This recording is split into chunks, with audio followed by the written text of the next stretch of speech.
Hello everyone, ఈరోజైతే crispy chicken మీతో share చేసుకుంటున్నానండి. చాలా ఈజీ మెథడ్లో చాలా టేస్టీగా ఫెయిల్ అయ్యే ఛాన్సెస్ ఉండవు. దీంట్లో అంత రుచిగా ఉంటుంది. ముందుగా దీనికోసం చికెన్ తీసుకున్న శుభ్రంగా కడిగేసుకొని నానబెట్టుకోవాలి. ముందుగా దీంట్లో ఉప్పు, పసుపు, కారం, అలాగే కొంచెం అల్లం వెల్లుల్లి పేస్ట్ ఎక్కువ వేసుకోకండి. అలాగే పెరుగు, చికెన్ మసాలా పౌడర్ అంతేనండి, సరిపోతాయి. దీంట్లో మసాలాలు అవి ఎక్కువ వేసుకోవద్దు, టేస్ట్ పెద్ద బాగుండదనమాట. ఇలాగ మొత్తం ప్రతి ముక్కకి పట్టాలన్నమాట. మొత్తం ఈ మసాలా మొత్తాన్ని చికెన్కి పట్టించేసి మినిమం 2 గంటలు నానాలండి. మీరు ఇంకా 3 గంటలు నానబెట్టుకుంటే ఇంకా మంచిదనమాట.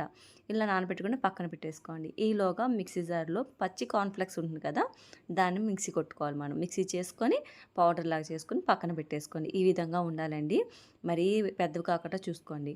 తర్వాత నానబెట్టుకున్న చికెన్ ఇంకొకసారి బాగా కలుపుకున్న తర్వాత దీన్ని ముందుగా మైదా పిండిలో డిప్ చేసుకోవాలి ఈ విధంగా.